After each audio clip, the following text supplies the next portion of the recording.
नमस्कार, जय हिंद, जय भारत। भारतीय अवाम ताकत दल अपने भारतीय भाई बहनों अर्थात अपने देश भारत की जनता अर्थात अपनी भारतीय अवाम से भारतीयता आधारित आपसी श्रद्धा, भारतीयता आधारित आपसी स्नेह, भारतीयता आधारित आपसी प्रेम, भारतीयता आधारित आपसी अखलाक मोहब्बत, भारतीयता आधारित आपसी सहयोग, भारतीयता आधारित आपसी सम्मान, भारतीयता आधारित आपसी एकता, भारतीयता आधारित आपसी भाईचारा तथा भारतीयता आधारित आपसी सद्भाव को समझने व उसे आत्मसात करके वैसा ही और उसी अनुसार आचरण एवं व्यवहार करने हेतु और इसके पूरे भारतवर्ष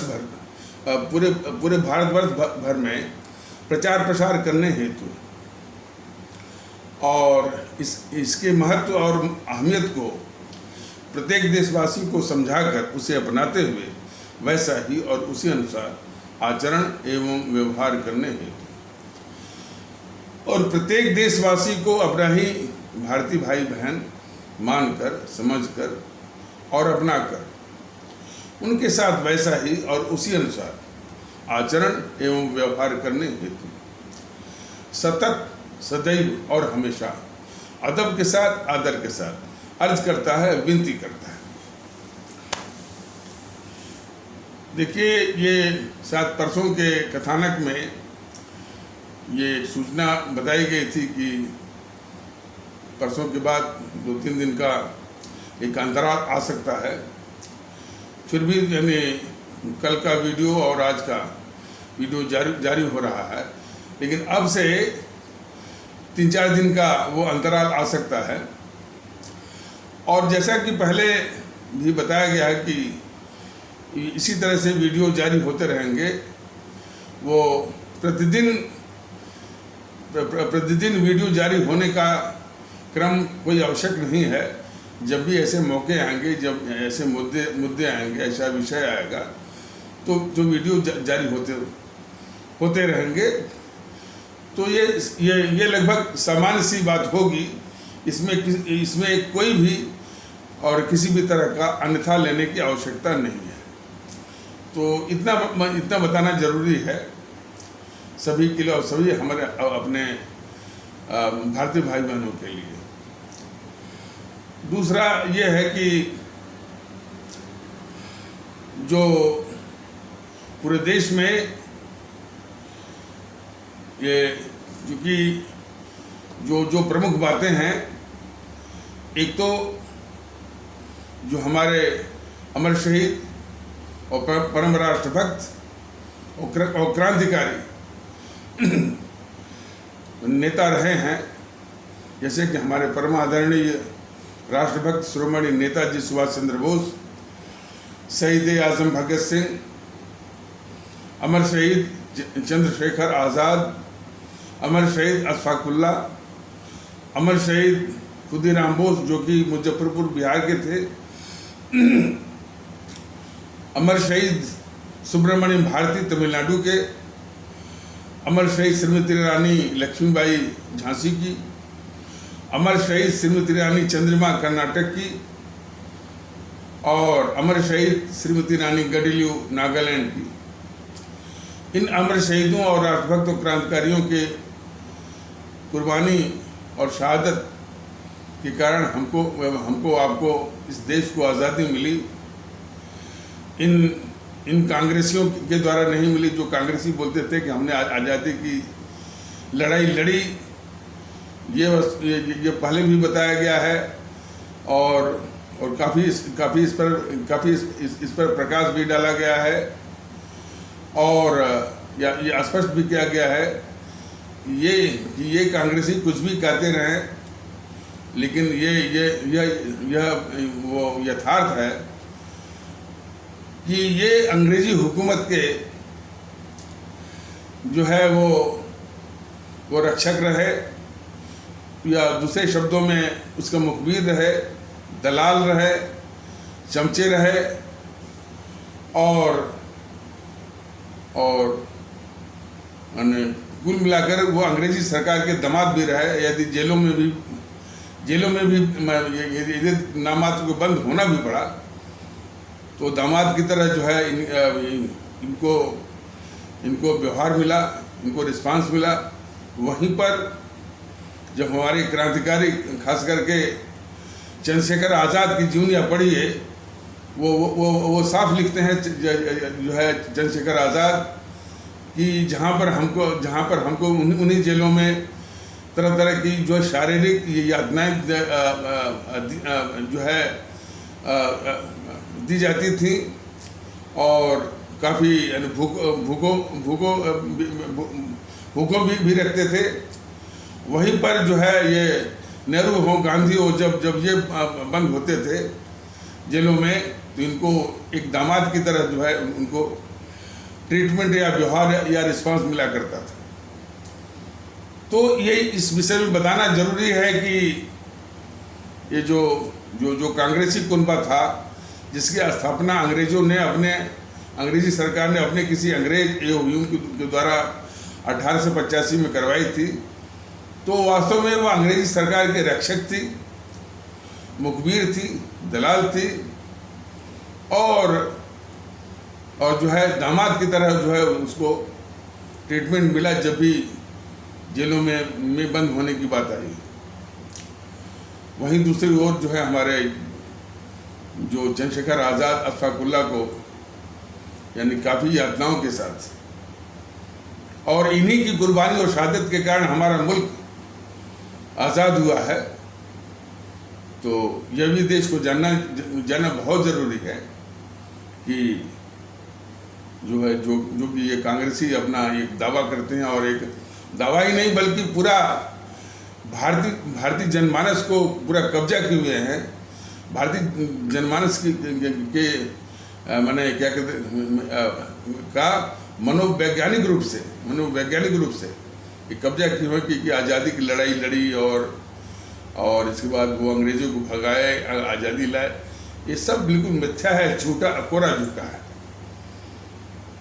तो वो जो अमर शहीदों की बात अभी की जा रही है, इन्होंने जो एक पैगाम दिया जो है कि हमारा इस देश में हमारे जितने भी देशवासी हैं उनका वजूद है कि वो सभी भारतीय हैं और एकता जो है भारतीयता के आधार पर ही होने की सख्त आवश्यकता है। एकता ही नहीं, सभी कुछ, आपसी भाईचारा, आपसी सद्भाव, आपसी अखलाक मोहब्बत, आपसी श्रद्धा, आपसी स्नेह, आपसी प्रेम, आपसी सहयोग, आपसी सम्मान, सब कुछ भारतीयता के आधार पर ये पर स्थापित होने की आवश्यकता है। ये वो पैगाम दे गए हैं।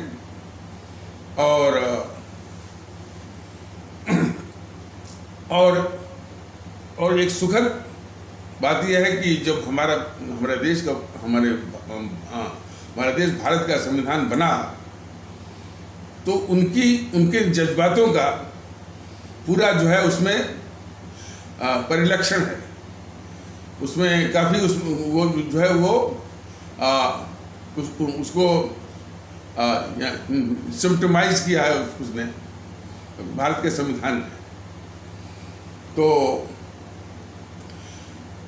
तो ये सुखद बात है।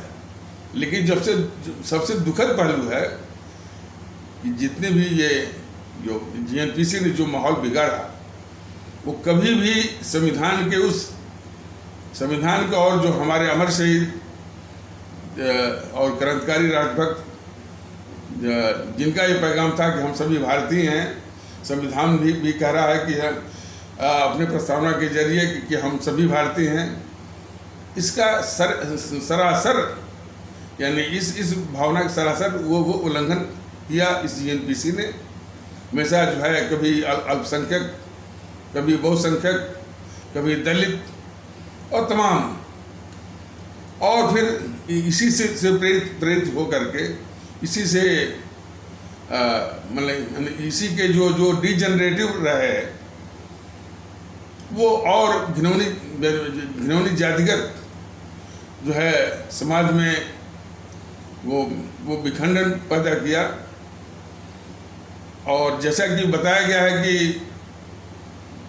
भारत के संविधान के विषय में हमारे बाबा साहब ने जो भारत के संविधान के विषय में भी और भारत के संविधान के बाहर भी जो बाबा साहब ने इस देश को सिखाया, उसकी भी पक्की अवहेलना हुई है। भारत के संविधान के विषय में जो बाबा साहब ने बताया था कि हमारे देश के भारत का संविधान जो है एक मेल्टिंग पॉट है। मेल्टिंग पॉट मतलब एक पिघलाने वाला एक बर्तन है, और जिसने जितनी भी पहचान जातियों के आधार पर रही हो, संप्रदाय के आधार पर रही हो, भाषा और प्रांत और क्षेत्र के आधार पर कोई भी पहचान रही हो, सबको पिघला करके भारत के संविधान ने बस एक ही पहचान दी है संविधान के रूप में कि हम सभी भारतीय हैं। तो बाबा साहब के और खासकर के संविधान के संदेश को जो अब सभी भारतीय भाई बहनों को अच्छी तरह से समझना चाहिए कि हम सभी भारतीय हैं। लेकिन दुर्भाग्य, अच्छा, और उन्होंने एक बात और कही संविधान के बाहर, वो इस भारतीय हम सभी भारतीयों के लिए कि हमारा जो भारतीय समाज हो वो जातिविहीन समाज हो। तो उनके इस कथन में, इस संदेश में भी काफ़ी आशय छिपा हुआ है कि हमारा जातिहीन समाज हो, अर्थात हमारी एक ही जाति। तो भारतीय आवाम ताकत दल उस बाबा साहब के इस निर्देश, आदेश और संदेश के अनुसार जो है कहता है कि हमारी एक ही जाति है कि हम भारतीय हैं, हमारा एक ही संप्रदाय है कि हम भारतीय हैं। इसी को जो भारतीय जनता दल जो बाबा साहब की प्रेरणा से और हमारे अमर शहीदों की प्रेरणा से यही कहना चाहता है कि बहुत हो चुका। अब हम अपने वास्तविक और संवैधानिक वजूद को पहचाने और वैसा बर्ताव करें, वैसा आचरण और व्यवहार करें और वैसा वातावरण, वैसा माहौल है। ये हमारा सबसे आवश्यक और सबसे एक अनिवार्य राष्ट्रीय कर्तव्य है।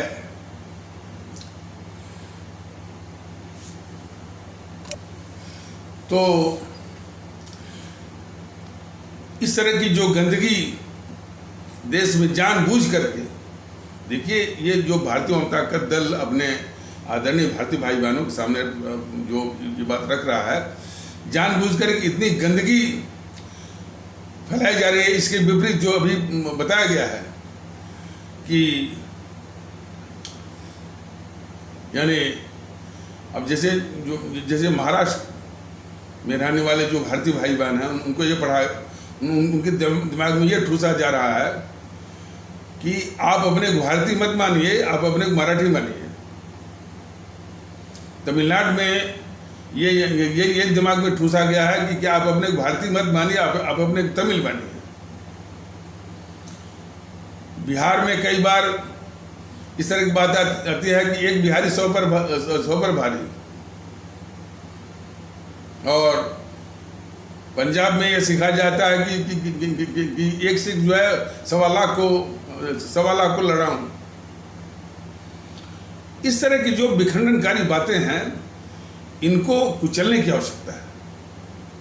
और कहना अतिशयोक्ति नहीं होगा, जैसे कि शायद जो महाराष्ट्र के जो राज्यपाल भगत सिंह कोश्यारी ने वक्तव्य दिया कि भाई कि ये मुंबई के या महाराष्ट्र के निर्माण में राजस्थान के रहने वाले, अब उन्होंने राजस्थानी कह दिया और गुजराती का बड़ा योगदान है।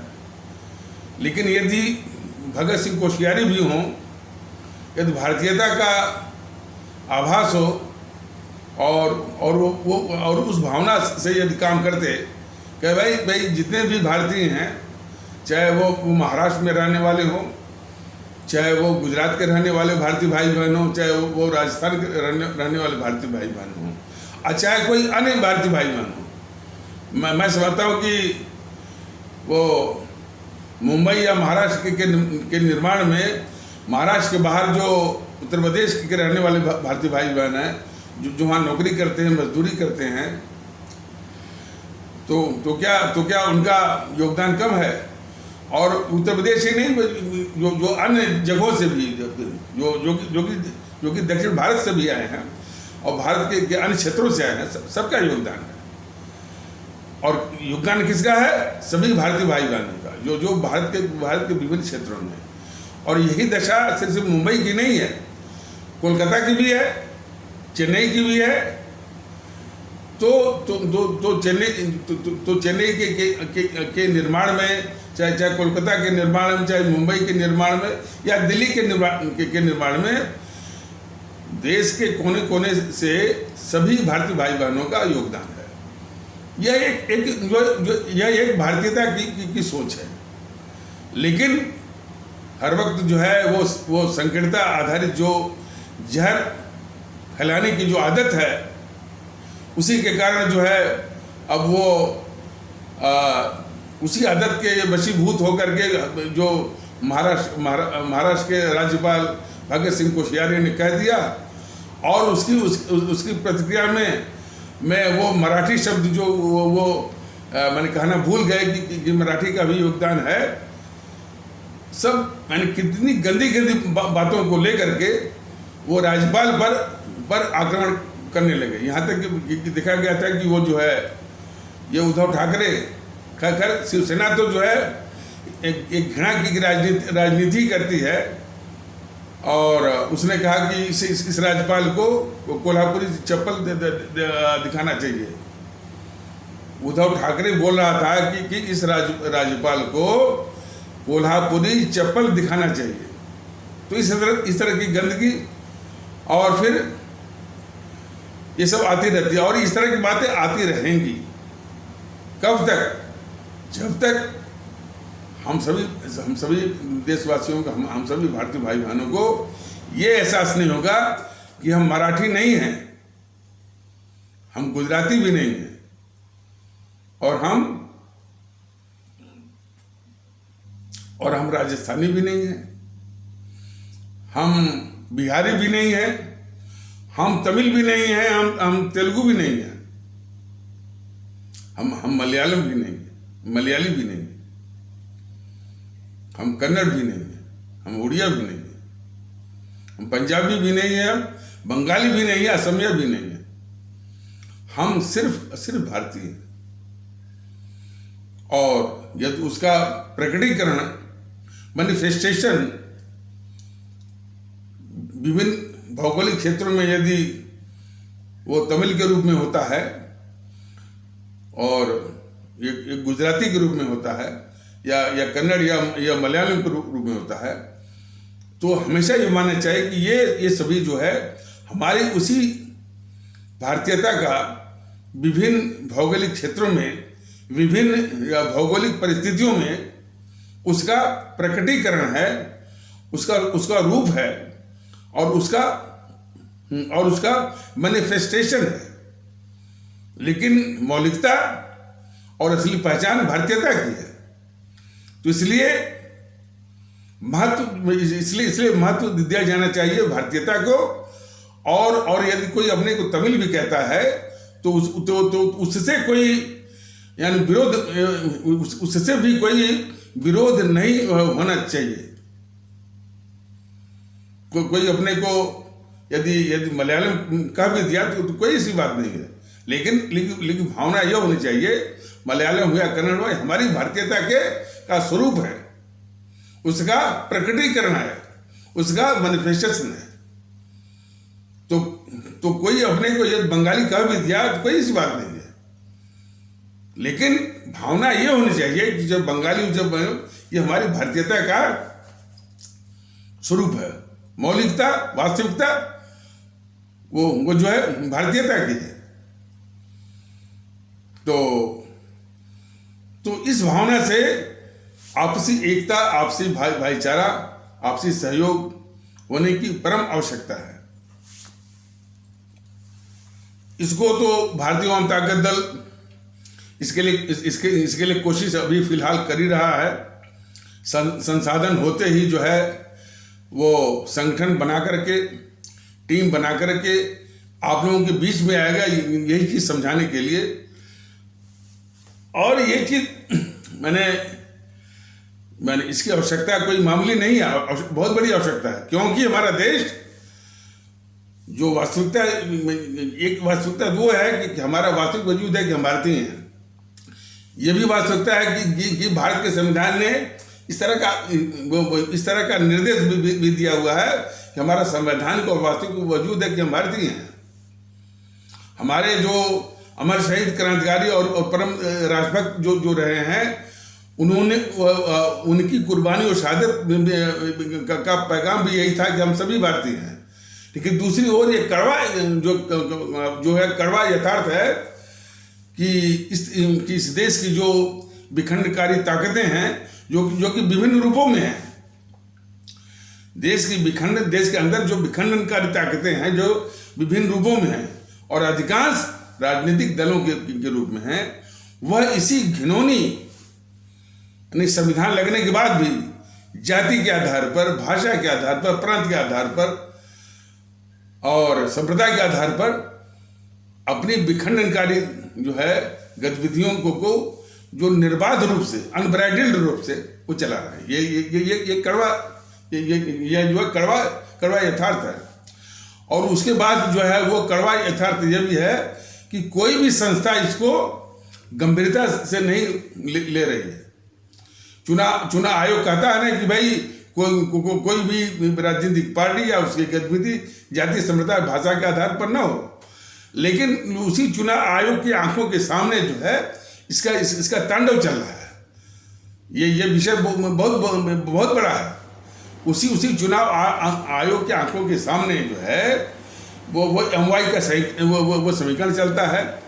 तमिलनाडु में जो है वो यानी तमिल जो संकीर्ण उसकी पहचान है, एक संकीर्ण पहचान है, उसी को काफी जो है उसी को काफी फैन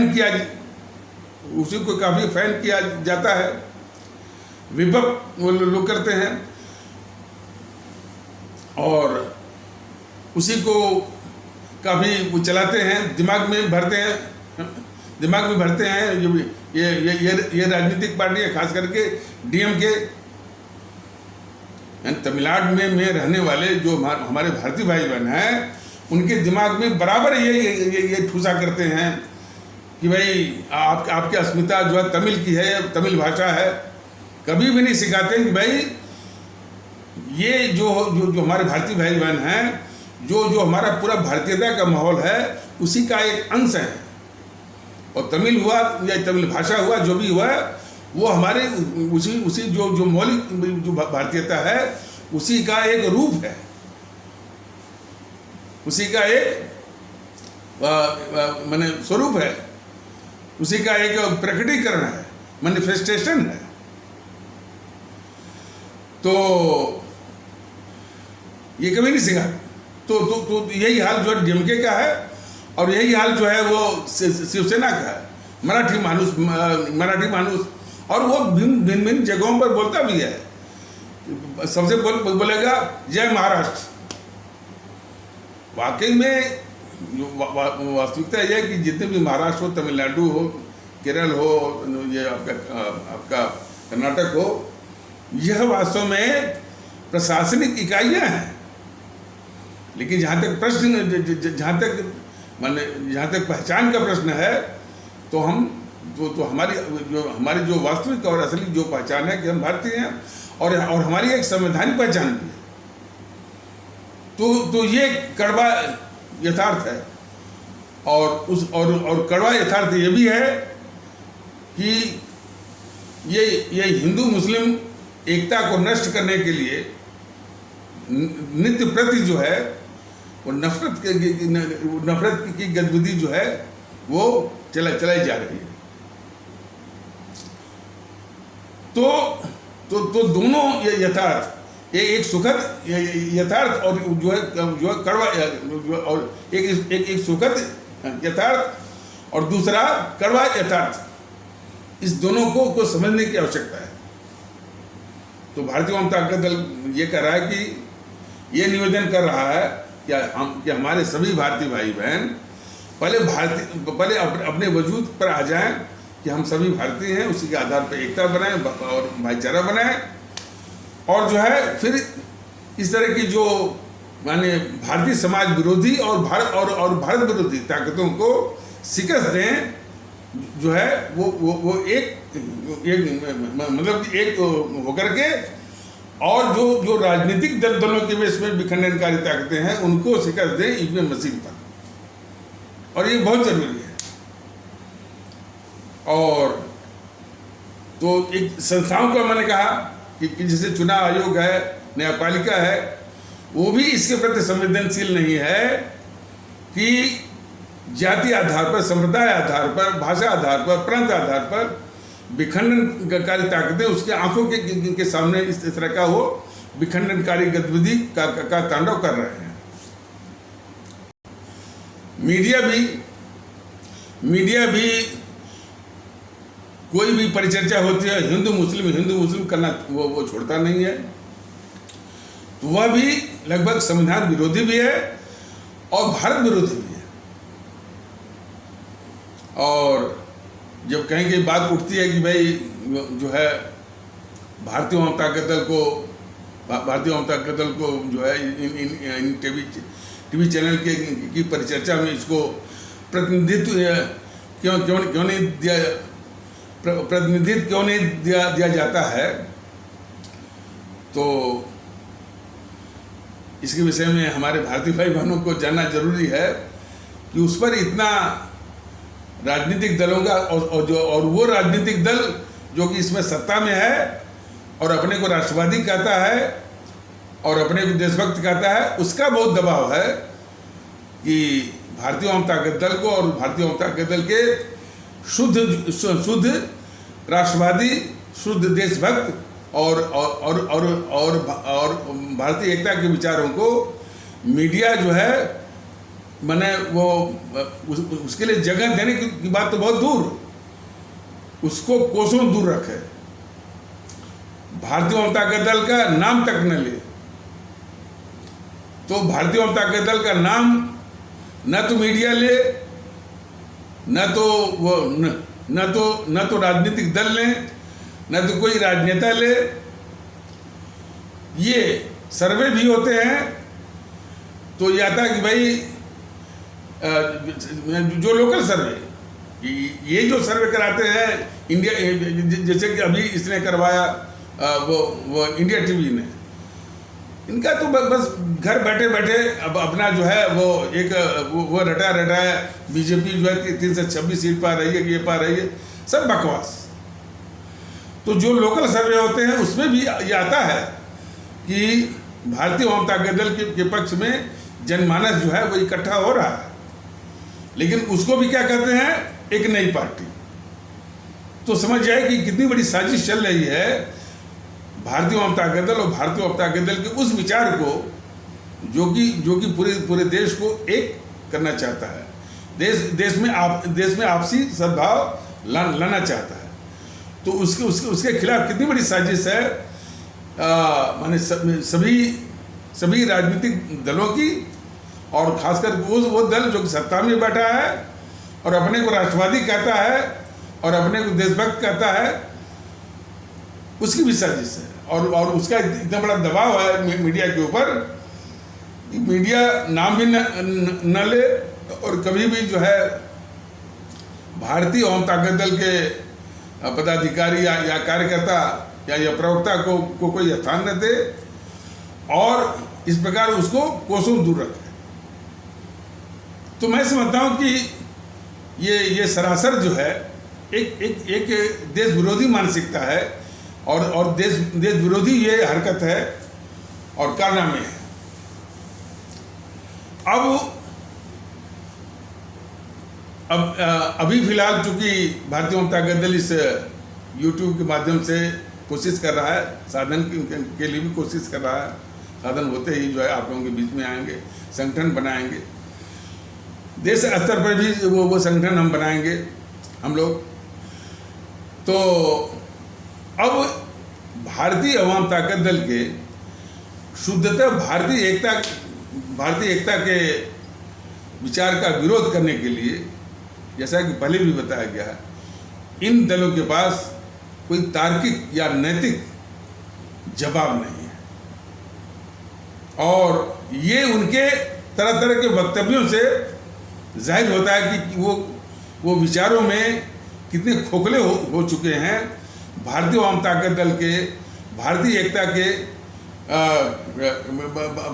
के विचार के जवाब में, भारतीय अवाम ताकत दल के भारतीय एकता के या भारतीयता आधारित एकता या भाईचारा के जवाब में ये जितने भी राजनीतिक दल हैं वो विचारों में कितने खोखले हो चुके हैं। कुछ नमूने जरा देखिए। कुछ उनके छुटभैये, बीजेपी की बात मैं कह रहा हूँ, जो कि अपने को राष्ट्रवादी कहता है, छुटभैये कहते हैं कि यूट्यूब वाले सर बराबर जो है एकता की बात वो रट लगाते हैं। अब एक तो ये रट वाली बात करते हैं, जिस एकता के लिए भारतीय जनता दल बराबर समझा रहा है, जो है निवेदन कर रहा है, उसको कहते हैं ये रट लगाते हैं। तो यदि एकता आ गई, जैसा कि यूट्यूब वाले सर कोशिश कर रहे हैं, यदि हमारे देश में एकता आ गई तो हमारे बगल में मुल्ले भी बैठ जाएंगे, हमारे बगल में वो जो है वो चमार भी बैठ जाएंगे। तो फिर हमारे सनातन का क्या होगा? इस तरह के जवाब जो है कुछ जो है बीजेपी के सिखाए पढ़ाए छुटभैये ये कहा करते हैं। अब इसी सोच को जरा सोचिए, जरा देखिए, जो दल अपने को राष्ट्रवादी कहता है वो अपने छुटभैयों को ये सिखा रहा है कि यदि एकता आ जाएगी तो मुल्ले भी साथ में बैठेंगे, चमार भी साथ में बैठेंगे। तो इस तरह का उनका वक्तव्य जो है बहुत कुछ कहता है। अभी भी हमारे भारतीय भाई बहनों को संविधान के आदेश के बावजूद भी उनको बराबरी का सम्मान देने के लिए मानसिक रूप से वो तैयार नहीं है। ये कितनी डेंजरस बात और कितनी निफेरियस कि ये जो मानसिकता है बीजेपी वालों की, उनके अंदर में जो बैठी हुई है। बोलते हैं मोदी जी मन की बात, यही मन की बात है कि वो जो है हमारे सभी भारतीय भाई बहनों को irrespective of caste and religion सबको हमारे भारतीय नागरिक के दृष्टिकोण से सम्मान देने के लिए मानसिक रूप से वो तैयार नहीं। कितने वो खतरनाक है। और जो बगल में बैठेंगे मुल्ला, उनको ये मुल्ला क्यों बोलते हैं? ये बीजेपी वाले अपने को राष्ट्रवादी कहते हैं, उनको भारतीय मानने के लिए जो है वो तैयार नहीं है। अभी भी बोलते हैं कि मुल्ला है तो ये चमार है। भारतीय जनता दल कह रहे हैं भैया ये मुल्ला न तो मुल्ला है न तो चमार हैं, ये सभी भारतीय हैं और भारतीय भाई हैं। तो एक तो इसको मानने के लिए वो तैयार नहीं है, दूसरा वही घिनौनी और वही ओछी हरकत कि किसी को मुल्ला कहना, किसी को चमार कहना। और यदि वो बगल में बैठ जाएंगे तो उनके सनातन का क्या होगा? मैंने समझता कि इस तरह की सोच जो है हमारे हिंदू सनातन आस्था वाले भारतीय भाई बहनों की होगी, उनकी बिल्कुल नहीं है।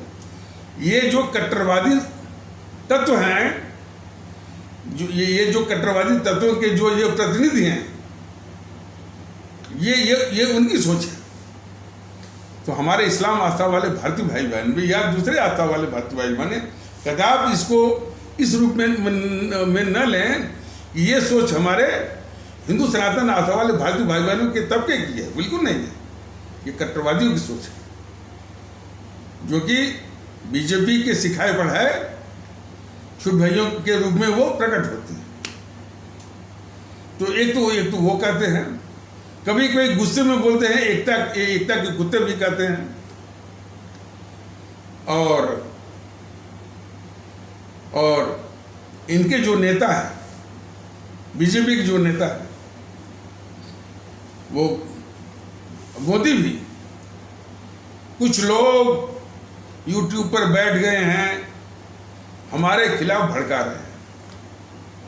मोदी भी कहते हैं, और एक बार वो जो अमित शाह ये देखे गए हैं, और कुछ और भी नेता वो बोलते रहते हैं।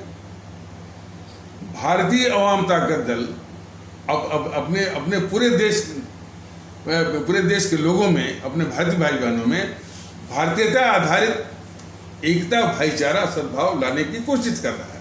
ये हमारे सभी भारतीय भाई बहन उसको समझ रहे हैं।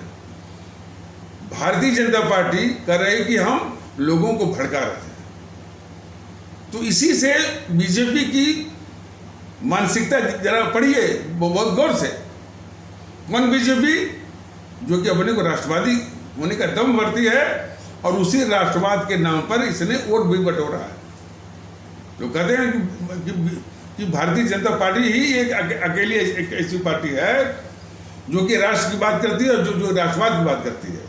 और उनके राष्ट्रवाद की असलियत जो है, हमारे आदरणीय भारतीय भाई बहन जरा ठीक से पहचाने कि जब भारतीय अवाम ताकत दल देश में भारतीयता आधारित एकता, भाईचारा, सद्भाव लाने के लिए प्रयास कर रहा है, निवेदन कर रहा है, समझा रहा है, उसको ये बीजेपी के बड़े नेता मोदी के स्तर के, अमित शाह के स्तर के कहते हैं कि हम भड़का रहे हैं।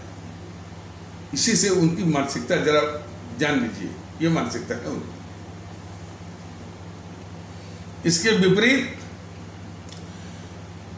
जब से ये मोदी जी सत्ता में आए हैं, तब से देश में नफरत फैलाने वाले जो है बरसाती मेढक की तरह सामने आ गए।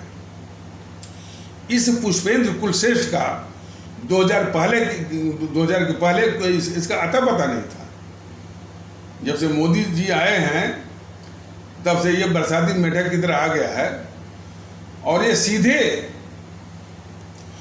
जो खतरनाक बातें ये बोलता रहता है।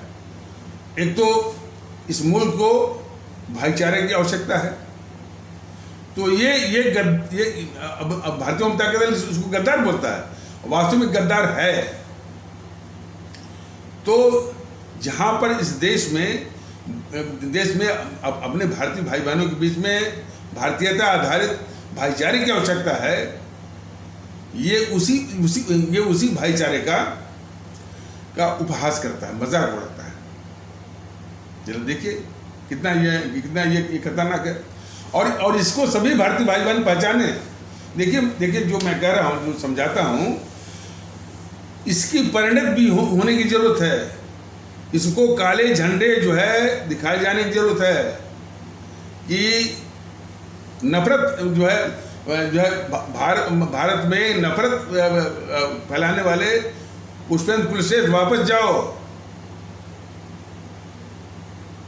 तब जाकर के ये मानेगा।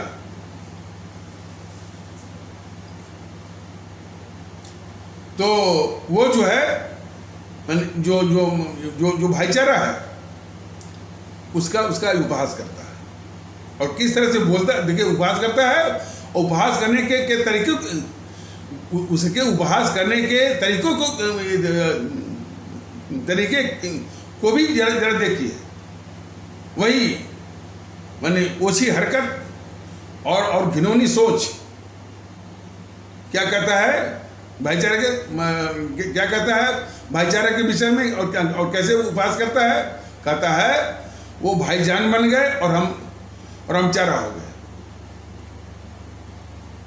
तो भारतीय जनता के अंदर फिर कह रहा है कि ये भाईजान, मम्मी जान, चचा जान, ये हमारे इस्लाम आस्था वाले भारतीय भाई बहनों के तबके के सम्मानजनक संबोधन है।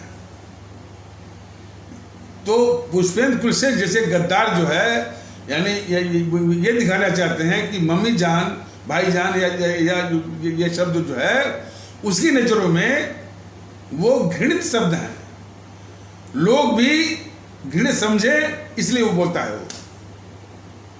और आपने देखा होगा इसी प्रकार के कई कट्टरवादी तत्व, और जहाँ तक कि ये आपके मुख्यमंत्री जो उत्तर प्रदेश के हैं, उत्तर प्रदेश के माननीय मुख्यमंत्री श्री आदित्य योगी नाथ, वो भी वो किसी को भाईजान, किसी को जो वो चचा जान, अखिलेश के विषय में, मुलायम सिंह के विषय में, उनके विषय में पहले वो मुल्ला लगा देंगे और चचा जान, भाईजान बोल करके, क्या उनकी सोच है कि यदि भाईजान लग गया तो वो हुआ एक घृणित शब्द हो गया, लोग घृणा करें और लोग उसको हे या नीचे दृष्टि से उसको देखें और समझें।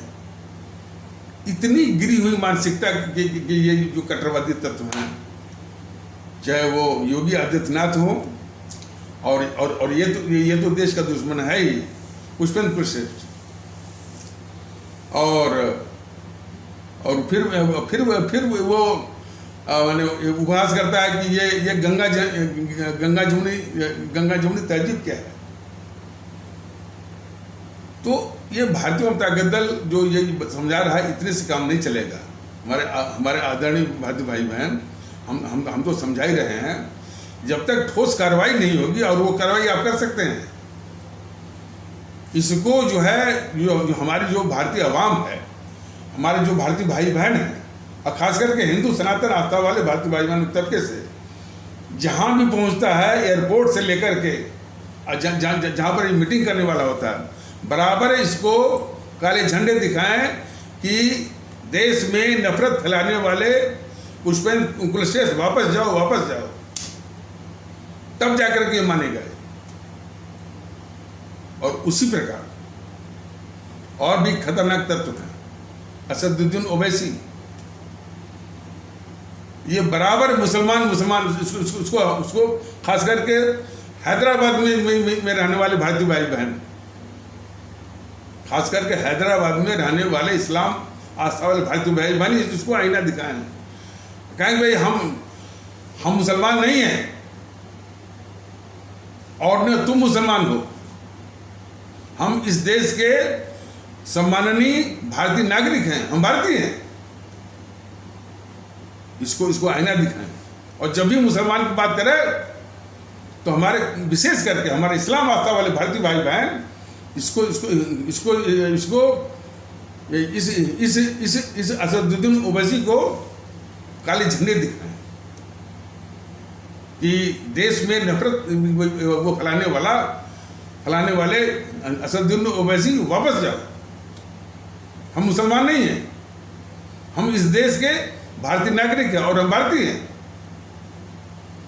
इसको भी उसी तरह से जो अभी बताया गया था पुष्पेंद्र कुलश्रेष्ठ के लिए, उसी प्रकार इसको भी हतोत्साहित करने की आवश्यकता है। और इसके दिमाग में अब तक तो मैंने उसकी बातों से दिखाने की जो कोशिश करता है कि हम, हालांकि मुसलमान बोलता है, वो भी एक माने भारत विरोधी उसकी सोच है और उसकी शैली है दोनों। तो एक क्षण के लिए यदि उस पर ध्यान न दिया जाए तो मैंने ये मान लिया भाई कि कम से कम हमारे इस्लाम आस्था वाले भारतीय भाई बहनों का वो हितैषी है, ऐसा नहीं है। वही इस देश का दुश्मन है। एक ऐसे दुश्मन है कि श्रीलंका यानी जो है किन कारणों से चीन के कर्जे के दबाव में जो है इस स्थिति को प्राप्त हो गया, या देश के लोगों को भड़काने के लिहाज से कह रहा है कि भारत भी श्रीलंका के रास्ते पर आ गया है, लोग प्रधानमंत्री के घर में घुसेंगे। लेकिन भारतीय भाई बहनों, ये सब कुछ जो तांडव कर रहा है असदुद्दीन ओवैसी, वह मोदी महोदय जैसे राष्ट्रवादी प्रधानमंत्री के शासनाधीन ये इस तरह का तांडव कर रहा है। तो मोदी जी का जो राष्ट्र विरोधी जो हरकत है, सारे देश के दुश्मनों को पालना, और उसी में देश के दुश्मन ये भी है असदुद्दीन ओवैसी, जो कि कह रहा है कि भारत भी श्रीलंका के रास्ते पर है और लोग जो है प्रधानमंत्री के घर में घुसेंगे, और इसको बड़े आराम से जो है बीजेपी वाले सुन रहे हैं। तो बात चल रही थी कि भारतीय अवाम ताकत दल के जो भारतीयता को लेकर जो प्रयास है, जो उसका अभियान है, जो कोशिश है, इसके जवाब में जितनी भी वो राजनीतिक पार्टी का वो तो विखंडनकारी ताकतें हैं जो राजनीतिक दलों के बीच में, तो किस तरह से माने विचारों में खोखली हो गई है और किस तरह के कुतर्क के साथ जो है ये जवाब दे रही हैं। तो कुछ नमूने जरा और सुनिए। एक ओम प्रकाश राजभर है, ये भारतीय समाज में जातियों में भी उपजातियों में और जाति, कोई कह रहा था कि कोई बता रहा था कि ये ओम प्रकाश राजभर देश में जितनी भी जातियां हैं 100, 150, 250, 300, वो एक ही सांस में गिनाता है। वो बताइए, इतना बड़ा विखंडनकारी जो है अभी भी इस देश में पड़ा हुआ है। तो ओम प्रकाश राजभर कह रहा था जात की बात करना, जातवाद की बात करना ही तो भारतीयता है। बताइए, यानी भारतीयता लोकप्रिय है। देखिए, भारतीयता लोकप्रिय है, यह जो है ओम प्रकाश राजभर भी जानता है। तो इस भारतीयता को भुनाने के लिए अपने उस कुकृत्य को जातिवाद वाले उसके साथ जो है वो चिपकाना चाहता है। तो भारतीयता जो है लोकप्रिय हो रहा है, यह जो है ओम प्रकाश राजभर जैसे लोगों को भी मालूम है, और उसी के साथ अब अपनी जो घिनौनी सोच है इस भारतीय समाज को बांटने वाली उस लोकप्रिय अवधारणा भारतीयता के साथ उसको चिपकाने के दुष्प्रयास में कहता है कि जाति की बात करना, उपजाति की बात करना, जातिवाद चलाना ही तो भारतीयता है।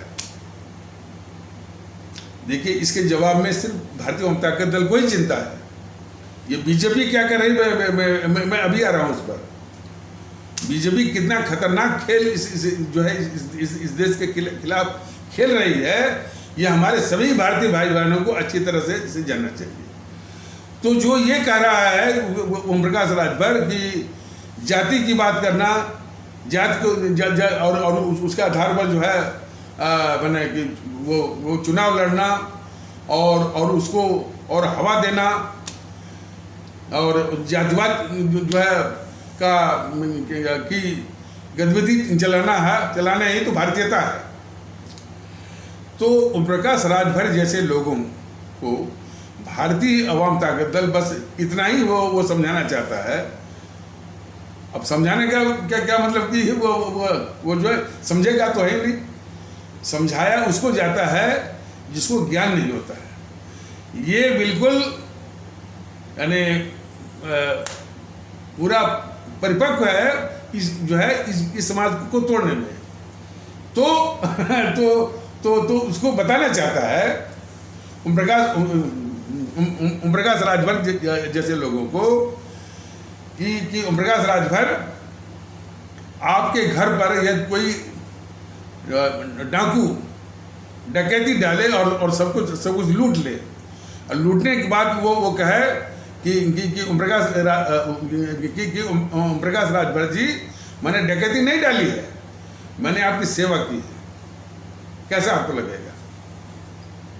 फिर से मैं कहता रहा हूँ कि ओम प्रकाश राजभर जी कोई बहुत बड़ा डाकू जो है आपके घर पर डाका डाले और सब कुछ लूट ले, और लूटने के बाद वो आपसे ये कहे कि हमने आप पर डकैती नहीं डाली है, हमने आपकी सेवा की। ठीक यही चरित्र आपका है। जातिवाद इस देश के लिए जहर है और बहुत ही घातक जहर है। उसको आप कह रहे हैं कि ये भारतीयता है। जैसे अब तो वही अपराध कर रहे हैं जो अपराध जो है बीजेपी वाले करते हैं। बोलते हैं हिंदुत्व ही भारतीयता है। ये बीजेपी वाले तो इतना खतरनाक जो है वो खेल कर रहे हैं। ये कभी भी देश की बात नहीं करते हैं। हर वक्त हिंदुत्व हिंदुत्व हिंदुत्व हिंदुत्व और क्या संस्कृति प्रदान की वो किसकी बात वो चला वो करते हैं। और दूसरी इनके दिमाग में, मैंने बीजेपी वाले दिमाग में जो इनके कट्टरवादी, तो सबके हम नहीं कहते कट्टरवादी है। देखिए इस बात को सभी हमारे देशवासी जान लें, हमारे देश के लोग, कि हमारा हिंदू सनातन जो तबका है, जो समाज कह लीजिए, जो कि बहुसंख्यक में है, वो हमेशा दूसरों का आदर करना, दूसरों के साथ रहने में यकीन करता है। काफ़ी उसका तबका। ये कट्टरवादी तत्व उनके दिमाग में जो भरते हैं, जो जहर जो है, उसी के नमूने को अभी जो है, उसी के नमूने को उनको भारतीय आवाम ताकत दल बता रहा है। तो वो कट्टरवादी तत्व क्या करते हैं, वो कट्टरवादी तत्व जो है, एक तो उन्होंने एक शब्द मैंने चुन लिया है कहीं से, डिक्शनरी से, सांस्कृतिक राष्ट्रवाद। तो सांस्कृतिक राष्ट्रवाद के चोर दरवाजे से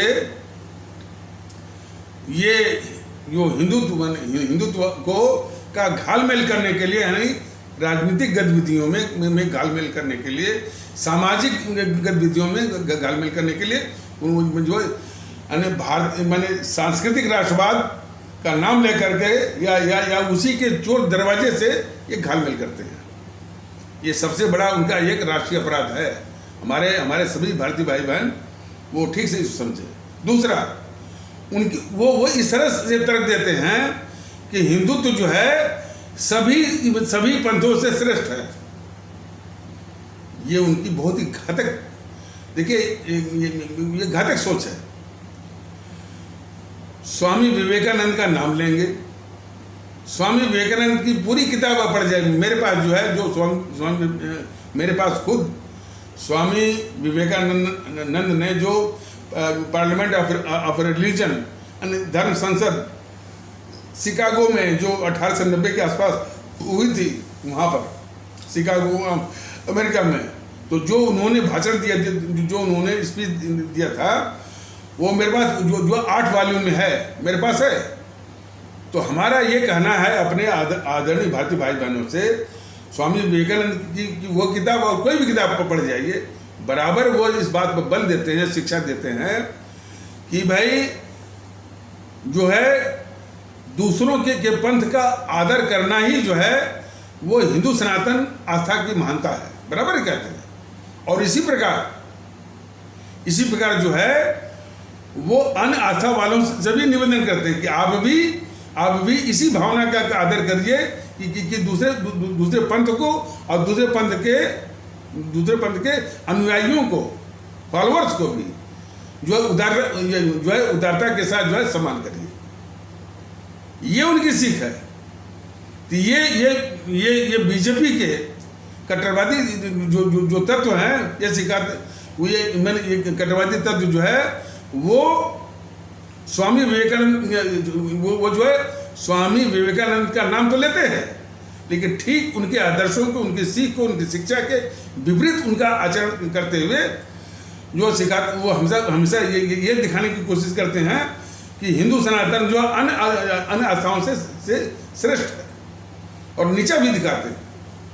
और उनके तर्कों का कुछ नमूना जरा देख लीजिए। उनके तर्कों का कुछ नमूना भारतीय आवाम ताकत दल बराबर कहता है कि भाई चाहे हिंदू सनातन हो, चाहे इस्लाम हो, चाहे ईसाई हो, चाहे सिख हो, बौद्ध, जैन, पारसी, जो भी है, यह जो है रिलीजन नहीं है,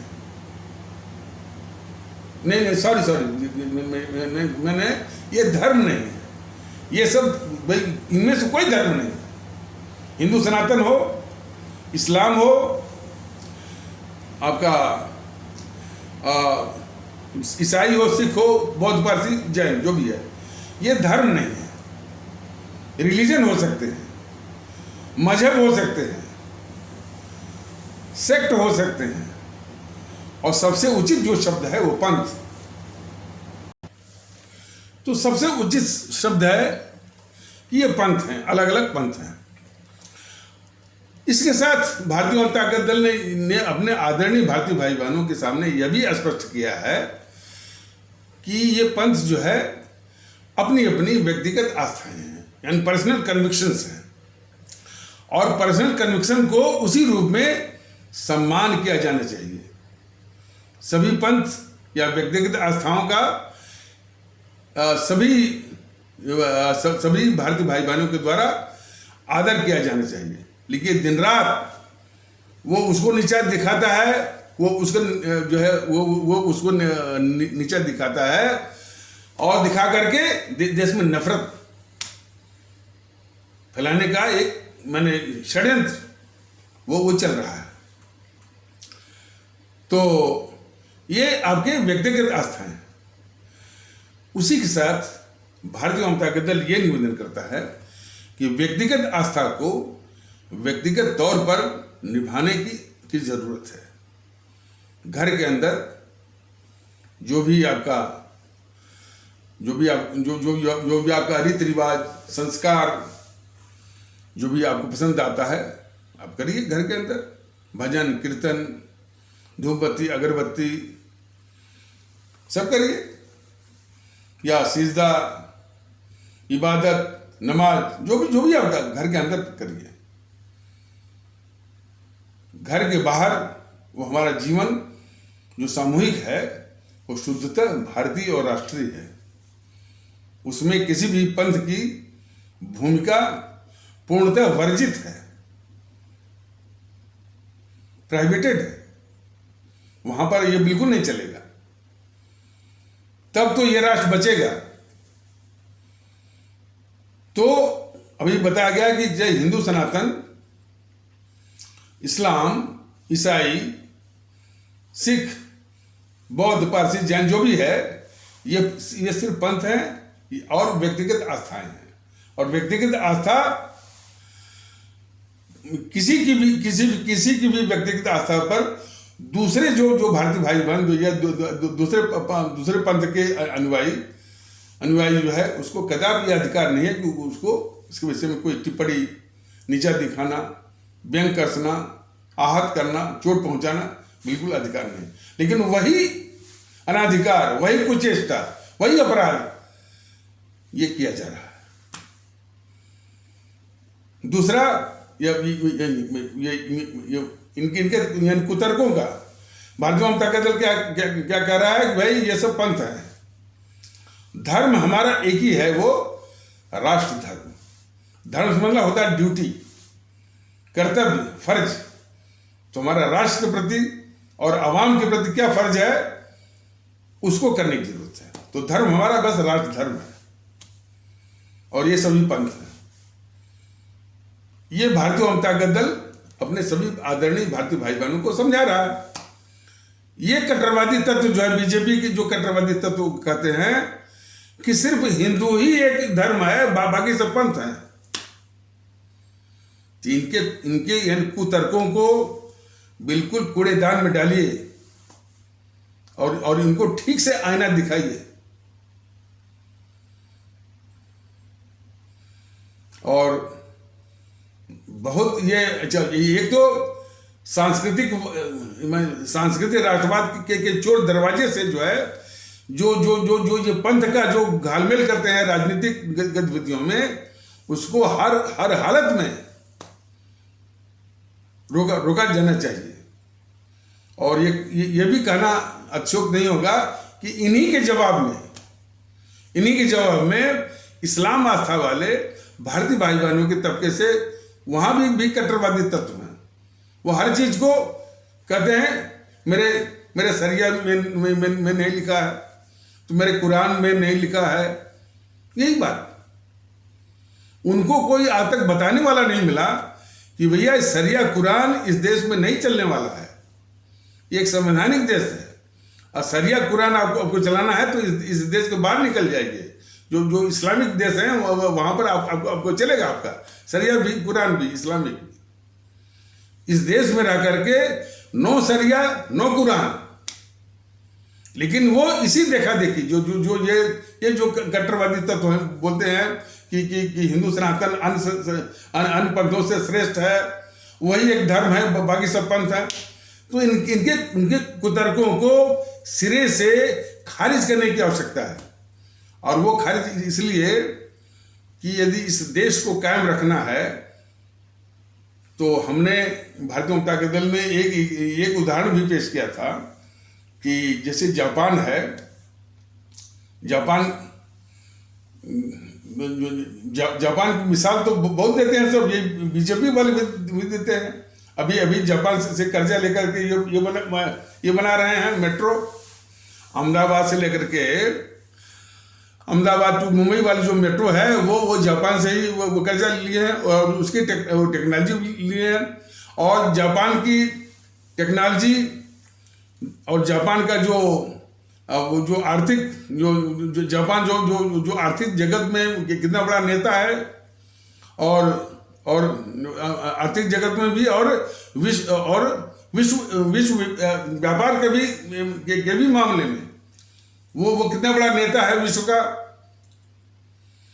तो तकनीकी हुआ, विश्व व्यापार हुआ, आर्थिक हुआ, तो इस सब मामले में बहुत आगे है और दुनिया मिसाल देती है और भारत के लोग भी मिसाल देते हैं और जो कट्टरवादी तत्व हैं ये भी मिसाल देते हैं। तो ये कट्टरवादी तत्व बीजेपी के जरा जान लें कि वह ऐसे ही वो महान नहीं हुआ। खासकर कौन जापान, जो जापान 1945 में जो 1945 के द्वितीय विश्व युद्ध के दौरान अमेरिका द्वारा जो है जापान के नागासाकी और हिरोशिमा पर जो परमाणु बम गिराए गए थे उससे पूरा जापान जो है उससे पूरा जापान तबाह हो गया था। तो 1945 में उस तबाही के राख से उठ करके खड़ा होकर के वो जापान आज जो है विश्व का इन तीन मामलों में, तकनीकी मामले में, विश्व व्यापार के मामले में और आर्थिक जो है वो प्रगति के मामले में विश्व का एक महत्वपूर्ण नेता बन गया है। तो ऐसे नहीं बना है। इस बात को यानी पिछले कुछ या एकाध या दो चार या कथानक में बताया भी गया था और उस तथ्य को हर वक्त हमारे सभी देशवासियों को, हमारे सभी आदरणीय भाई बहनों को जानना भी जरूरी है और इन कट्टरवादी तत्वों को आईना दिखाना भी जरूरी है। जो ये बीजेपी के कट्टरवादी तत्व हैं उनको आईना दिखाना भी जरूरी है। तो वो यथार्थ क्या है जो कि हमने खुद या भारतीय जनता दल ने अपने इसी एपिसोड के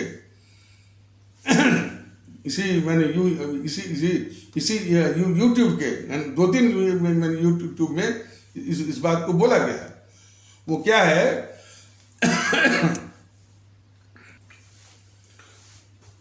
कि एक औसत जापानी से जब ये पूछा गया कि भाई मान लीजिए आपके सामने एक विकट स्थिति है कि आपके सामने आपका बौद्ध धर्म है और आपके पिताजी हैं।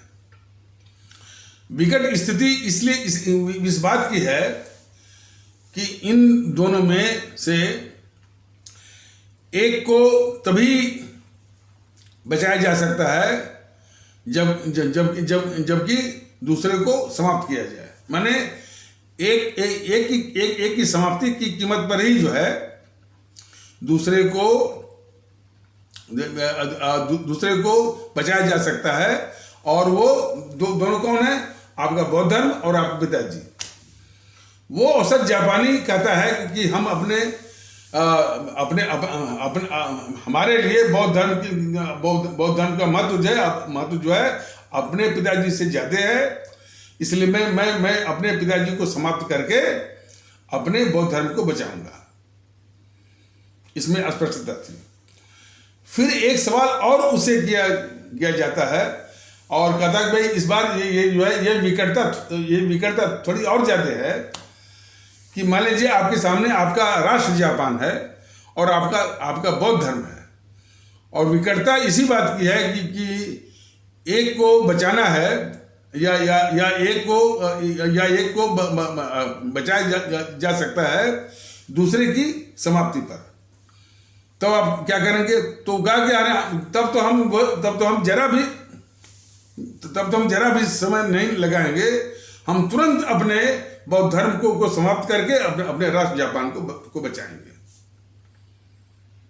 हमारा सवाल सबसे पहले वैसे तो पूरे अपने भारतीय भाई बहनों से भी है, लेकिन सबसे पहले जो ये कट्टरवादी तत्व है ना बीजेपी वाले और यहाँ के, इनमें से कितने ऐसे हैं कि वक्त आने पर, परिस्थिति बढ़ने पर अपने हिंदू सनातन को नष्ट करके भी, उसको समाप्त करके भी भारत राष्ट्र को बचाएंगे। पहले ये वो जवाब दें। जो दिन रात देश के ऊपर हमेशा हिंदुत्व लाद रहे हैं, देश के ऊपर जो है वो सांस्कृतिक राष्ट्रवाद वो लाद रहे हैं, संविधान के ऊपर लाद रहे हैं, उनसे सवाल है कि यदि ऐसी परिस्थिति की आवश्यकता पड़ जाए और इस तरह की बाध्यता आ जाए तो क्या अपने हिंदू सनातन को की समाप्ति की कीमत पर या अपने हिंदू सनातन को समाप्त करके भी जो है ये भारत राष्ट्र को बचाएंगे? और इनको जानना चाहिए कि हमारे जो अमर शहीद रहे हैं, चंद्रशेखर आजाद, भगत सिंह, अशफाकुल्लाह, वो इसी भावना के थे कि उनके लिए राष्ट्र जो है वो सबसे सर्वोपरि था, उनका पंथ बिल्कुल पीछे था। तो ये कभी भी भगत सिंह से, चंद्रशेखर आजाद से, अशफाकुल्लाह से या सुभाष चंद्र बोस से कभी भी ये सब जो है प्रेरणा नहीं लेते हैं। न तो वो लोग इनके आदर्श हैं। इनके आदर्श कौन है? गोलवलकर, हेंगड़ेवार, जिन्होंने कभी भी राष्ट्रवादिता नहीं सिखाई, जिन्होंने जो है वो राष्ट्र का क्या महत्व है कभी नहीं। लेकिन ये बातें भी थोड़ी सी अधूरी हैं। ये हैं कट्टरवादी तत्व। ये कट्टरवादी तत्व जो है, इन्होंने हिंदू सनातन को भी तबाह किया हुआ है। ये कट्टरवादी तत्व जो है, इन्होंने वो जो है हिंदू सनातन को जो है मैंने हजारों साल से जो है वो तबाह किया हुआ है। इनकी प्रवृत्ति क्या होती है कि ये सोच जो है सामंतशाही सोच के होते हैं, सम्भ्रांतवादी होते हैं। और सामंतशाही सोच ये रहती है कि भैया जो अवाम है उससे अलग, उससे ऊपर कानून, जो कानून अवाम पर लगेगा वो कानून जो है इन पर बेअसर है, इन पर लागू नहीं होगा। कुछ इस तरह की सोच वाले होते हैं सामंतशाही। वही कट्टरवादी तत्व जो है आज जो है इन दरवाजों से, कभी राष्ट्रवाद के दरवाजे से, कभी सांस्कृतिक राष्ट्रवाद के दरवाजे से इस देश पर काबिज होना चाहते हैं। इसलिए भारतीय जनता दल की बराबर जो हमेशा राष्ट्र की बात करता है, देश की बात करता है, ये दुष्प्रचार कर रहे हैं कि ये भारतीय जनता दल सत्ता में आ गया। पहली तो बात है कि भाई अरे भाई अभी जनमत तैयार हो रहा है। और एक बात है, ये जो कट्टरवादी तत्व हैं, इनकी प्रतिक्रिया जब भी देखने को मिलती है, हर वक्त ये सत्ता की ही बात करते हैं।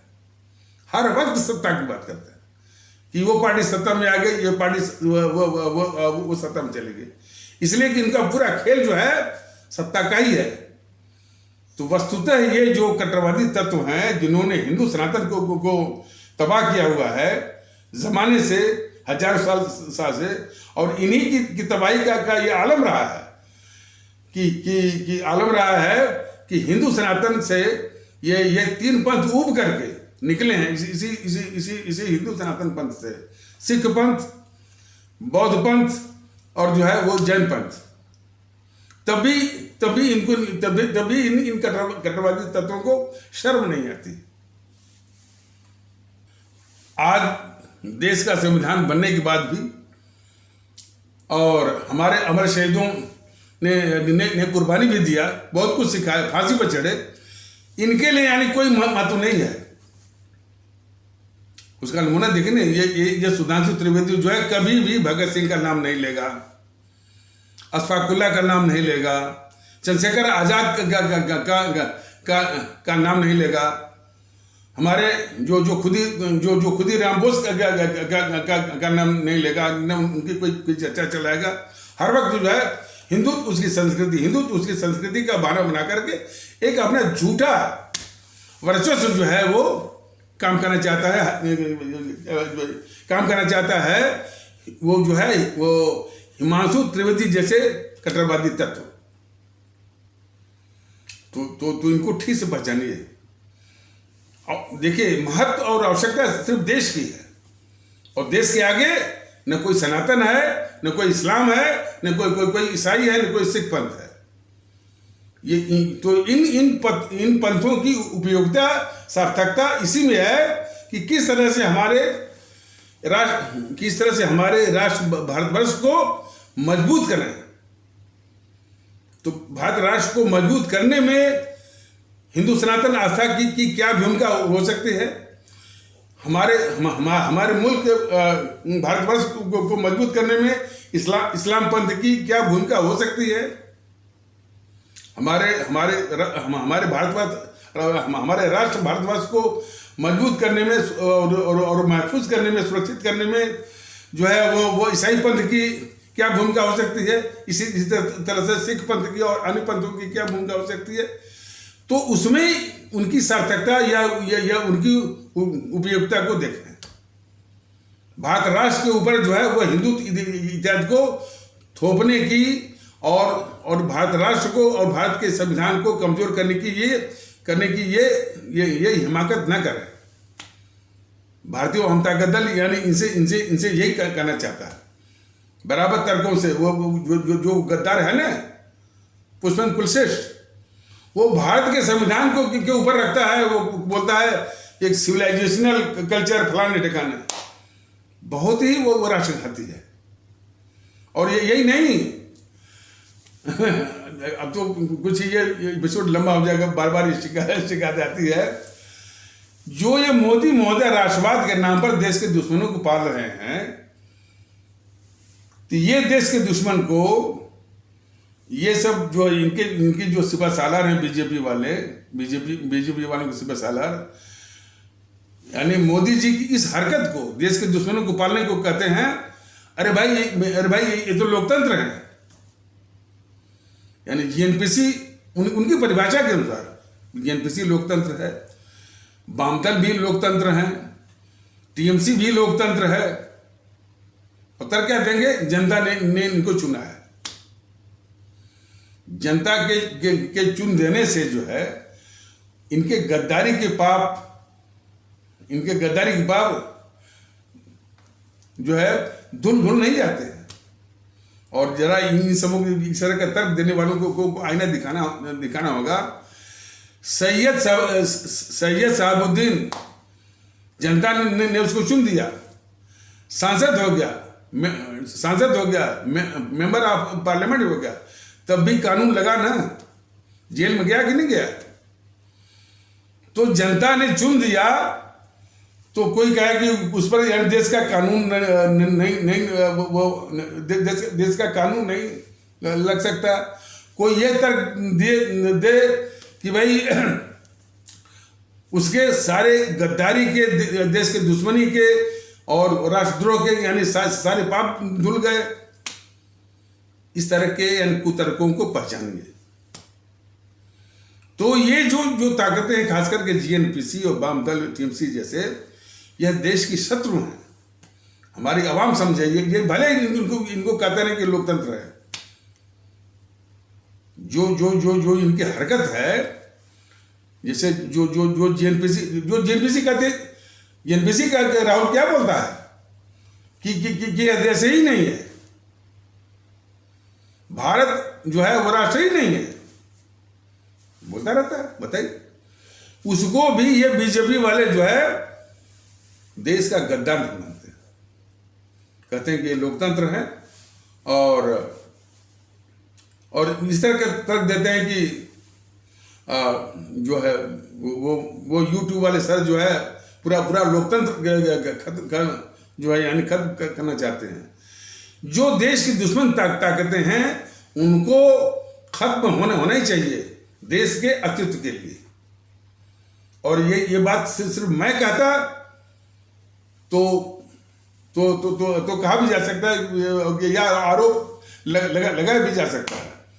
ये पहचान, ये दृष्टिकोण, ये दर्शन हमारे शहीद आजम भगत सिंह दे चुके हैं कि ये देश विरोधी ताकतें बहुत ही खतरनाक हैं, काले अंग्रेज हैं, जो कि उन सफेद अंग्रेजों से भी अधिक घातक है। तो हमारे आदरणीय भारतीय भाई बहन, इसलिए भारतीयता का कितना बड़ा महत्व है इसको समझिए। भारतीयता आधारित एकता, भाईचारा, सद्भाव सब कुछ लाइए और इस वीडियो को सब्सक्राइब करिए, शेयर करिए, बेल आइकन की घंटी दबाइए। लाइक और डिसलाइक तो आपकी पसंद पर है।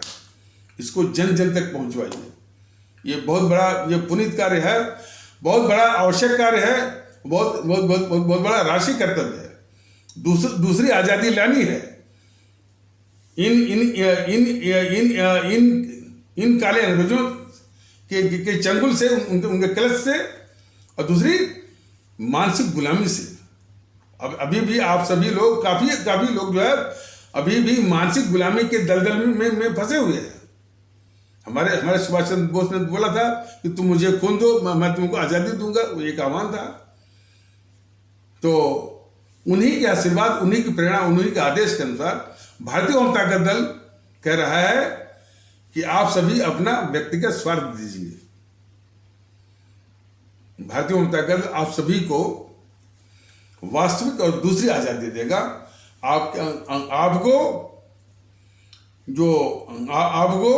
आपके मानसिक गुलामी वाले दलदल से निकाल करके।